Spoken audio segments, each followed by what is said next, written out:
ಎಲ್ಲರಿಗೂ ನಮಸ್ಕಾರ. ನಿಮಗೆಲ್ಲರಿಗೂ ಗೊತ್ತಿರೋ ಹಾಗೆಯೇ ರೇಣುಕಾ ಸ್ವಾಮಿ ಅವರ ಹತ್ಯೆ ಪ್ರಕರಣದ ತನಿಖೆ ಈಗ ನಡೀತಾ ಇದೆ.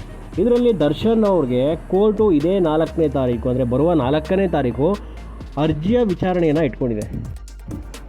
ಡಿ ಬಾಸ್ ಅವರ ಅಭಿಮಾನಿಗಳು ಮತ್ತು ಅವರ ಕುಟುಂಬ ವರ್ಗದವರು ಕಾಯ್ತಿರುವಂತಹ ಈ ದಿನ ಅತಿ ಶೀಘ್ರದಲ್ಲೇ ಆ ಒಂದು ಒಳ್ಳೆಯ ವಿಷಯ ಕಿವಿಗೆ ಮುಟ್ಟುವಂತಹ ದಿನ ಆಗಲಿ ಅಂತ ಪ್ರತಿಯೊಬ್ಬರು ಕೂಡ ಹಾರೈಸ್ತಾ ಇದ್ದಾರೆ.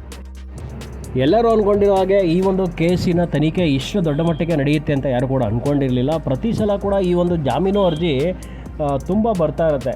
ಈ ಒಂದು ಅರ್ಜಿ ಮೂಲಕ ಏನಾದರೂ ದರ್ಶನ್ ಅವರು ಹೊರಗಡೆ ಬರ್ತಾರಾ, ಮತ್ತು ಮೊದಲು ಬಂದು ಆಪರೇಷನ್ ಒಂದು ವಿಷಯವನ್ನು ಇಟ್ಕೊಂಡು ಒಂದು 4 ತಿಂಗಳ ಮಟ್ಟಿಗೆ ಹೊರಗಡೆ ಇದ್ದರು. ಸೊ ಈಗ ಮತ್ತೆ ಅದೇ ರೀತಿಯ ಒಂದು ಅರ್ಜಿಯನ್ನು ಹಾಕ್ಕೊಂಡಿದ್ದಾರೆ ಅವರು ಬಿಡುಗಡೆ ಆಗಬೇಕು ಅಂತ.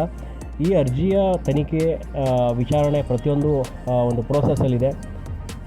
ಅದರ ಪ್ರಕಾರ ಏನಾದರೂ ದರ್ಶನ್ ಅವರಿಗೆ ಬೇಲಾದರೆ ಅವರ ಜೊತೆಯಲ್ಲಿರುವಂತಹ ಸಂಗಡಿಗರಿಗೂ ಕೂಡ ಬೇಲಾಗುತ್ತೆ.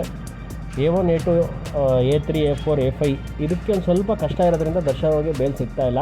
ನೋಡೋಣ, ಏನಾದರೂ ಈ ತನಿಖೆಯಲ್ಲಿ ದರ್ಶನ್ ಅವ್ರಿಗೆ ಏನಾದರೂ ಬೇಲ್ ಸಿಕ್ಕಿದ್ರೆ ದರ್ಶನ್ ಅವರು ಅವರ ಮುಂದಿನ ಪ್ರಾಜೆಕ್ಟ್ಗಳನ್ನು ಪೂರೈಸಲಿಕ್ಕೆ ಹಾಗೂ ಅವರ ಅಭಿಮಾನಿಗಳನ್ನು ನೋಡಲಿಕ್ಕೆ ಸದಾ ಹಂಬಲಿಸ್ತಾ ಇದ್ದಾರೆ. ಆದಷ್ಟು ಬೇಗ ದರ್ಶನ್ ಅವ್ರಿಗೆ ಬೇಲ್ ಸಿಕ್ಕಿ ಹೊರಗಡೆ ಬರಲಿ ಅಂತ ಅವರ ಅಭಿಮಾನಿಗಳ ಪರವಾಗಿ. ಅಕಸ್ಮಾತಾಗಿ ನಿಮಗೇನಾದ್ರು ದರ್ಶನ್ ಅವ್ರಿಗೆ ಬೇಲ್ ಸಿಗುತ್ತಾ ಸಿಗಲ್ವಾ ಅಂತ ಏನಾರು ಅನಿಸಿದ್ರೆ ದಯವಿಟ್ಟು ನಮಗೆ ಕಮೆಂಟ್ ಮಾಡಿ, ಅಥವಾ ದರ್ಶನ್ ಅವರ ಇನ್ಯಾವ ವೀಡಿಯೋಗಳನ್ನ ನಾವು ಮಾಡಬೇಕು ಅಂತ ನಿಮಗೇನಾದ್ರು ಇಷ್ಟ ಇದ್ದರೆ ಸೊ ಅದಕ್ಕೂ ಕೂಡ ನೀವು ಒಂದು ಮಾಹಿತಿಯನ್ನು ನೀಡ್ಬೋದು ಕಮೆಂಟ್ ಬಾಕ್ಸಲ್ಲಿ. ಹಂಗಂತ ಹೇಳ್ತಾ ವಿಡಿಯೋನ ಮುಗಿಸ್ತಾ ಇದ್ದೀನಿ. ಧನ್ಯವಾದಗಳು. ಶುಭ ದಿನ.